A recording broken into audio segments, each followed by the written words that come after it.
Have you ever heard of a house built not for the living, but to confuse the dead? Welcome to the strange and sprawling tale of the Winchester Mystery House, a place where architecture meets the afterlife. It all begins with Sarah Winchester. After the sudden death of her husband, William Wirt Winchester, and their infant daughter, Sarah was left a widow with an immense fortune, over $20 million, which would be more than $500 million today. She also inherited a 50% stake in the Winchester Repeating Arms Company, the creators of the famous gun that won the West. But according to legend, she inherited something far more sinister, a curse. Distraught and seeking answers, Sarah supposedly consulted a spiritual medium in Boston. The medium delivered a chilling message. The spirits of all those killed by the Winchester rifle were restless and vengeful. They were haunting her family, and now they were coming for her.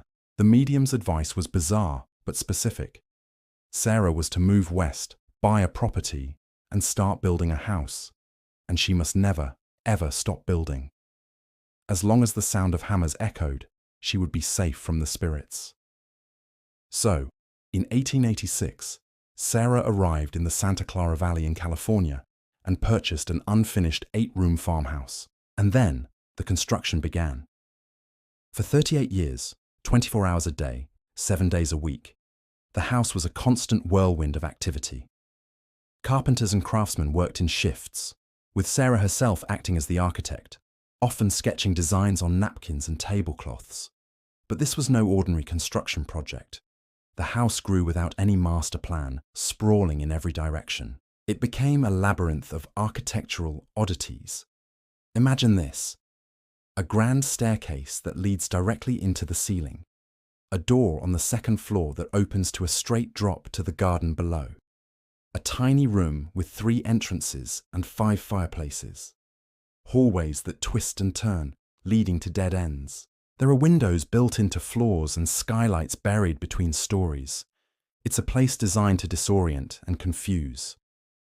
By the time of Sarah's death in 1922, the modest farmhouse had transformed into a bewildering mansion.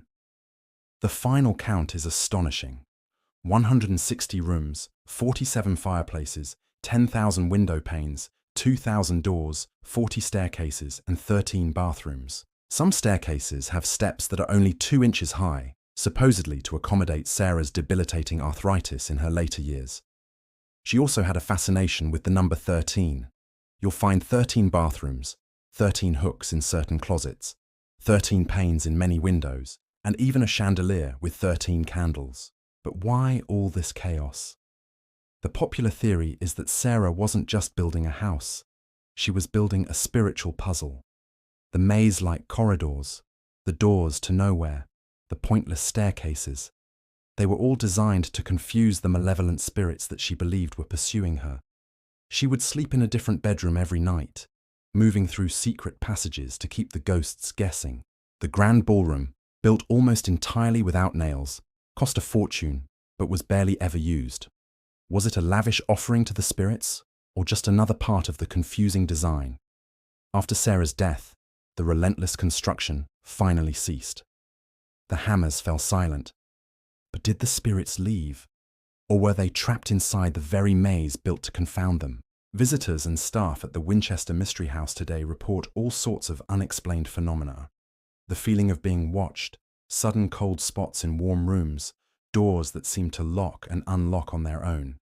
Disembodied whispers and footsteps are heard in empty hallways. Some have even claimed to see shadowy figures, perhaps the ghostly apparitions of the spirits, or even Sarah Winchester herself, still wandering the halls of her eternal construction project.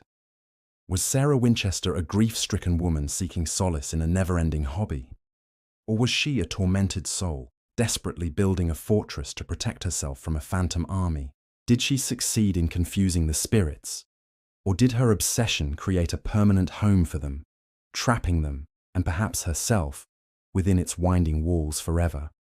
The house stands today as a monument to her obsession, a puzzle in wood and nails that we are still trying to solve. What do you think is the real story behind this incredible house? Let me know in the comments below. Thanks for watching.